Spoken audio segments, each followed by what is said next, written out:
j'ai reçu ton ordinateur. Bonjour et bienvenue dans ce nouvel épisode de La puce à l'oreille. En 15 minutes chrono, l'informatique et ses concepts nébuleux sont rendus simples, concrets, pratiques, accessibles. Sur un temps ludique, on explore les différentes possibilités offertes par le numérique et surtout, on les dépasse pour imaginer un horizon virtuel plus désirable.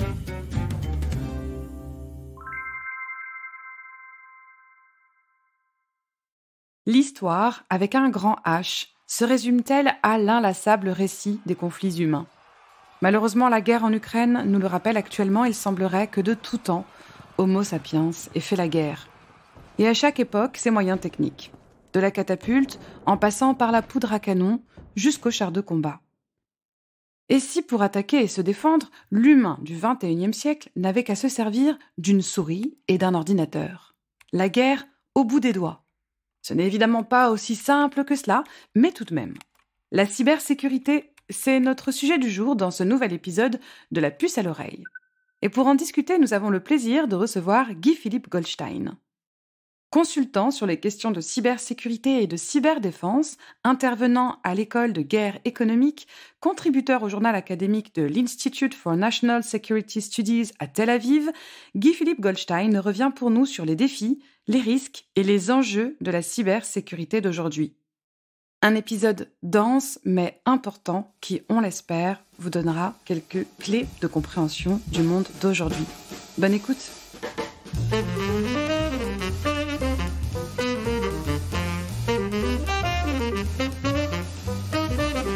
À première vue, les risques liés à la cybersécurité pourraient sembler abstraits. Et c'est bien là un problème récurrent dès que l'on se met à parler d'informatique. Sa virtualité nous empêche parfois de percevoir les conséquences immédiates, et donc bien réelles, qu'elle peut avoir sur nos vies. Cyberguerre, cyberattaque, cyberdéfense. Ici, il n'y a pas d'explosion spectaculaire ou de conflit sanglant. Et pourtant, la guerre est bien là, mais de façon souterraine, discrète et bien souvent invisible aux yeux du grand public.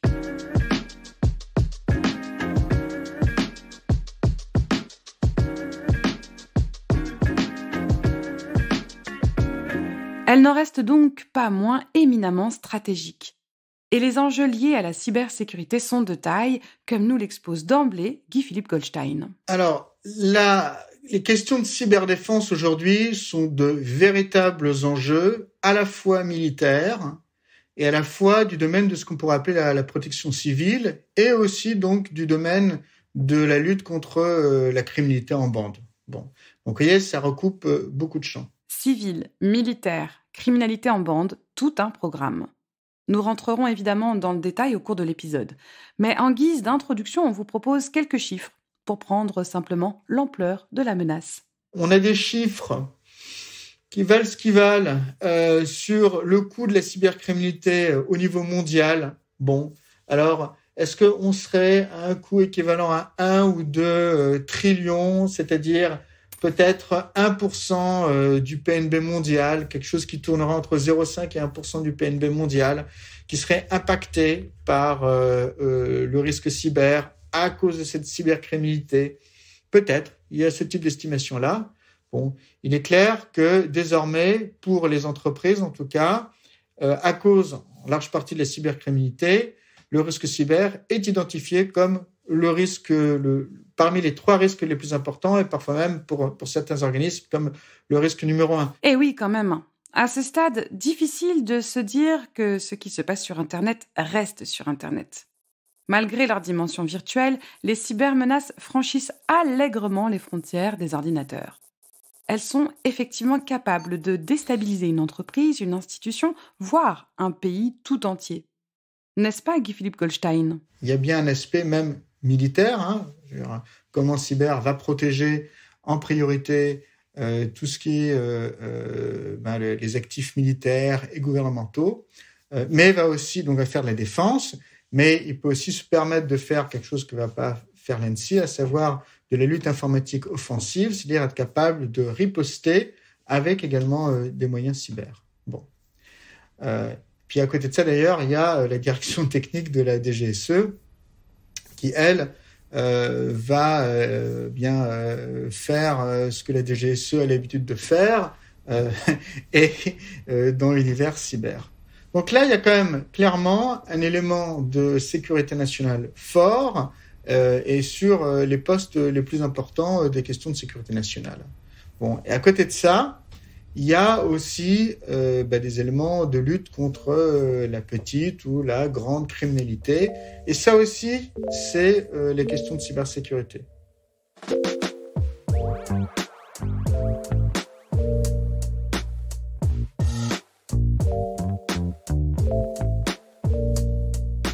Alors, on l'aura compris, la cybersécurité est un vaste champ d'action qui compte de nombreuses facettes.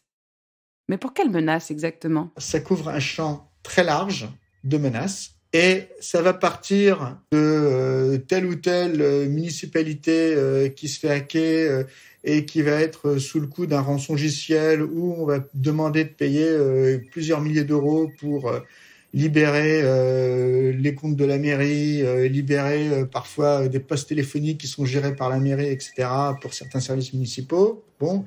Et puis, ça peut monter à des menaces potentiellement graves pour la sécurité de l'État, pour la sécurité de la nation.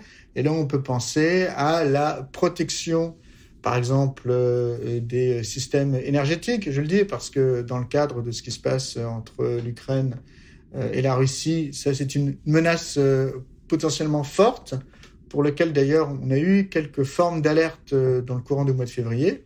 Ça, c'est un peu, on va dire, les deux extrêmes. Au milieu de ça, il y a tout le tissu économique, mais aussi d'ailleurs les hôpitaux, mais aussi des services sociaux, etc. En parlant des systèmes énergétiques, on peut vous citer cette pipeline américaine Colonial Pipeline, du nom du principal réseau de distribution de carburant de l'Est américain, qui a été attaqué en mai 2021 par un groupe de cybercriminels.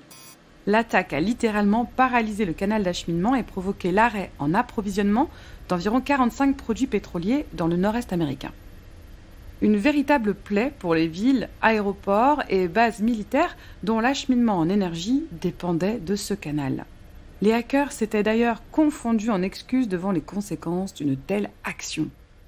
Et les entreprises, vous vous en doutez, peuvent bien être concernées par de telles menaces, comme on le voit justement ici. Le tissu économique, c'est une cible molle, parce que tout simplement, les entreprises, elles font ce qu'elles peuvent, mais le risque cyber est un risque qui est désormais identifié, mais qui n'est pas forcément identifié comme le risque le plus important, ou pour lesquels on pense être capable de bien se prémunir, ou pour lesquels on va faire tous les efforts nécessaires. Et là, il peut y avoir des chocs divers et multiples qui font que ça peut quelque part aussi soit être, si ça vient par exemple d'États-nations, mais de façon déguisée via des groupes cybercriminels. Ça peut être potentiellement un jeu avec lequel on va être capable de montrer, lorsqu'on est, entre guillemets, en état de paix, mais une paix où il y a des tensions, qu'on peut faire un petit peu de mal, qu'on peut aller casser 2-3 entreprises. Alors, c'est pas l'État-nation en tant que tel, ça va être un groupe cybercriminel, mais parfois, les groupes cybercriminels peuvent être des paravents. Cela dit, rassurez-vous. Aussi déstabilisante soit-elle, il n'existe pas de lien direct entre cyberattaque et dommages corporels. Enfin, pour l'instant. Parce que cela pourrait bien ne pas durer éternellement, comme nous le souligne Guy-Philippe Goldstein. Si on se projette dans un monde à 10-15 ans d'aujourd'hui où il y aura beaucoup plus d'objets connectés qui peuvent se déplacer, beaucoup plus de robots, pour dire les choses, ou de drones, bon, il y aura peut-être un risque cyber-physique, c'est-à-dire le fait que ça part du cyber et puis ça se traduit par un choc physique, qui sera possiblement beaucoup plus facilité, et donc où là, on risque d'avoir des dommages corporels, voire la mise en danger de vies humaines, qui sera beaucoup plus forte. Bon, et ça, faut le dire encore, c'est un petit peu un horizon, mais qui n'est pas encore celui d'aujourd'hui. Pour intimider, la cybercriminalité ne manque pas de ressources. Ce milieu étant en perpétuelle ébullition, la liste que Guy-Philippe Goldstein nous propose ici ne sera peut-être plus d'actualité dans 5 ans. Mais pour l'heure, il nous fait part des 3 principaux types d'attaques les plus répandus.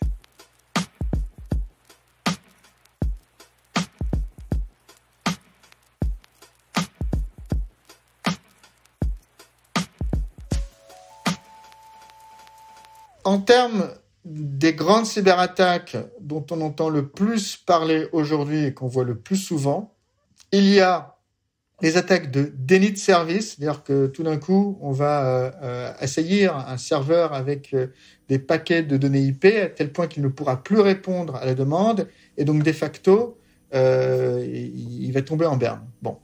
Alors ça, c'est pas non plus. Ce sont des attaques qui peuvent avoir des effets, on va dire, visibles assez forts, mais qui sont très facilement, pour lesquels il est facile de trouver une remédiation. On va trouver plus de bandes passantes, etc. Ensuite, il y a tout simplement les fuites de données. Donc le fait qu'on va être capable de voler les données, et après, on peut les revendre, parce que ça peut valoir beaucoup d'argent. Et en particulier, c'est une des raisons pour lesquelles les cibles hospitalières sont très demandées, parce que, par exemple, les données hospitalières, souvent, sont très bien renseignées. C'est normal, il y a des questions de santé, donc on fait attention à la manière dont on va informer le système hospitalier de qui on est, quels sont les membres de la famille qu'on peut contacter, etc., etc.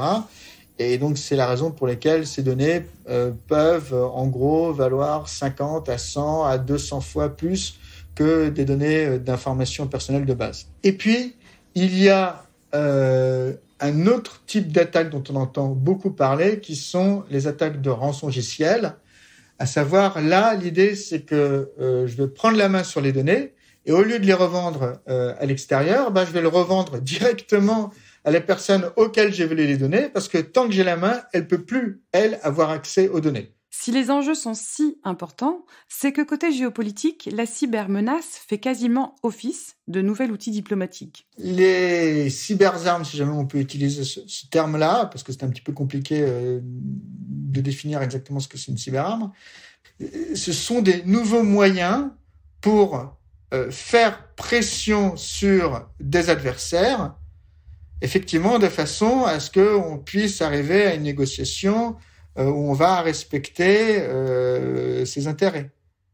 Donc oui, dans l'arsenal de tous les moyens à disposition pour faire de la coercition, pour forcer un adversaire à venir s'aligner sur nos positions, les cyberarmes sont un nouvel outil. Ok, on a donc parlé des enjeux, des risques, des types d'attaques. Mais qui sont les assaillants ? Il y a plusieurs types d'assaillants.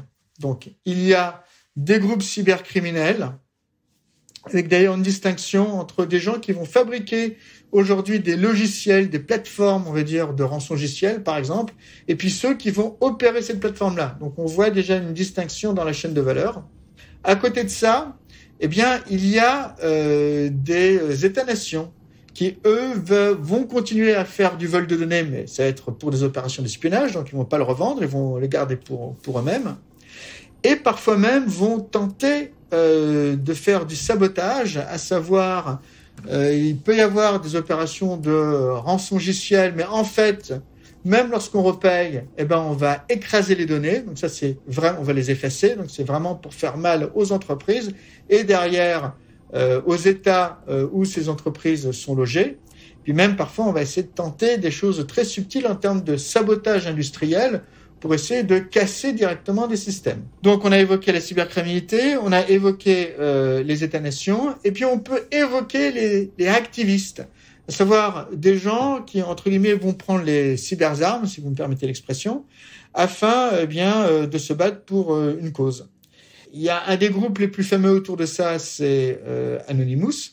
Anonymous qui était assez en perte de vitesse jusqu'à ce que l'on vient de voir de l'invasion de la Russie contre l'Ukraine.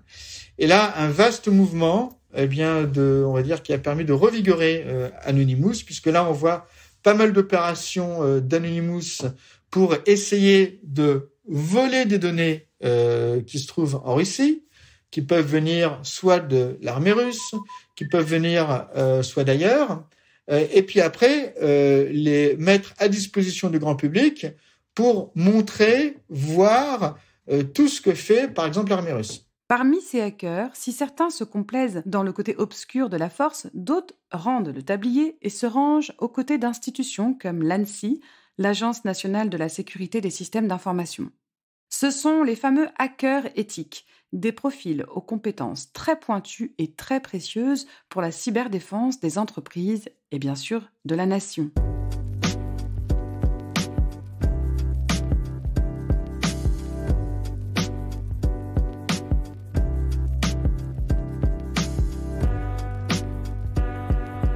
Les hackers éthiques sont vraiment l'un des éléments clés de cet écosystème. On en a besoin évidemment. Il y a une présentation d'une amie Karen Elzeri dans un TED Talk qui explique que en fait on a besoin absolument des hackers. Il faut bien comprendre que la plupart des hackers, ces bidouilleurs pour reprendre le terme en français, sont des formes d'explorateurs de machines, explorateurs de logiciels. Ils voudraient essayer de donner de nouvelles propriétés en fait au logiciel hors de celles qui sont arrivées par défaut.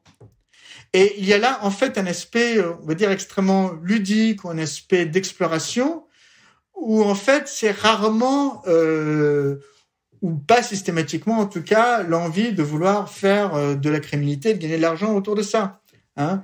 Il y a l'exemple de Kevin Mitnick, qui était un des grands hackers criminels de l'histoire, qui est d'ailleurs devenu après un hacker éthique, et qu'on a retrouvé avec beaucoup de cartes bancaires qu'il avait réussi à hacker, mais qu'il n'avait jamais utilisées, parce que pour lui, il se battait plus pour la beauté du geste, en fait, que pour réellement soutirer de l'argent. Et parce qu'il est dans l'ADN des bidouilleurs et bidouilleuses de faire cavalier seul, l'ANSSI et les entreprises ont mis en place des systèmes de primes pour débusquer ces précieuses compétences. Il s'agit des fameux bug bounty. L'essor de plateformes qu'on appelle les bug bounty, où là, des gens peuvent s'entraîner dans un cadre évidemment contrôlé, à aller chercher les vulnérabilités dans certaines entreprises. Alors, ces bug bounty, il y en a en France, à Yogosha, Yes We Hack. Il y en a aussi à travers le monde. Et ça permet aussi à des gens qui auraient une certaine vocation de pouvoir plus directement gagner de l'argent dans un cadre légal, tout en aidant des entreprises qui font appel à ces bug bounty. À nouveau, Yogosha, Yes We Hack, en France. Alors voilà. Il y aurait 1000 autres choses à dire sur la cybersécurité, mais nous allons nous en tenir là pour cet épisode. Et même si la citadelle de nos données personnelles est encore à peu près bien gardée par nos néo-preux et preuses chevaliers, oui, je parle bien des hackers, Guy-Philippe Goldstein nous rappelle qu'il revient à tout un chacun et chacune de se responsabiliser pour garantir notre cybersécurité. On parle de hackers, donc il y a une dimension technique, mais il ne faut pas oublier que la dimension humaine, elle est très importante et que dans cet écosystème, que ce soit le collaborateur en entreprise ou le citoyen, a un rôle extrêmement important à jouer. De manière générale en sécurité, c'est ce que disait Gene Habiger, qui est un général en charge de la sécurité du département of Energy aux États-Unis. Habiger disait, la sécurité, c'est 20% de matériel, 80% de culture. Le facteur humain, il est en réalité absolument prépondérant. Là-dessus, un des éléments clés du facteur humain pour se préparer et s'entraîner, c'est bien comprendre qu'en fait, nous-mêmes, même en tant que simple collaborateur en entreprise, même en tant que simple citoyen, on a une part importante à jouer dans la cybersécurité, la défense de la cybersécurité, soit de l'entreprise, soit de la nation. Et là-dessus, je serais tenté de dire qu'on est tous sur le pont et il faut être à l'écoute, et à l'écoute de ce que dit l'ANSSI, en particulier des alertes, et à l'écoute, évidemment, dans l'environnement dans lequel nous sommes plongés, parce qu'à nouveau, la cybersécurité, je finirai là-dessus, c'est vraiment, vraiment, vraiment un sport collectif. Et un sport collectif où, en réalité, on a tous notre rôle à jouer. Eh oui, car après tout, qu'on le veuille ou non, nous sommes tous et toutes de la cyberpartie. Enfin, nous, on vous dit ça, on ne vous dit rien. On vous met juste la puce à l'oreille. Si le sujet vous intéresse, la puce à l'oreille vous recommande Cybersécurité et cyberdéfense, enjeux stratégiques de Yann Salamon. Et dans un autre genre, Babel, Minute Zéro, un livre de science-fiction écrit par notre invité il y a 10 ans. Guy-Philippe Goldstein fut l'un des premiers à relater le scénario d'un cyberconflit entre la Chine et les États-Unis. Il paraîtrait même que le roman a été lu dans les hautes sphères israéliennes pour se prémunir contre d'éventuelles attaques et anticiper les risques. Je suis Sophie Comte, cofondatrice de Chute Magazine et de Chute Radio, et je suis ravie d'avoir prêté ma voix à Swarma. Ce podcast a été écrit par la journaliste Nolwenn Mogwen. Nous remercions également notre sponsor, l'assureur AXA. Pour écouter les prochains épisodes, tapez la puce à l'oreille dans votre plateforme d'écoute et même Chute Radio pour découvrir toutes nos émissions. À bientôt!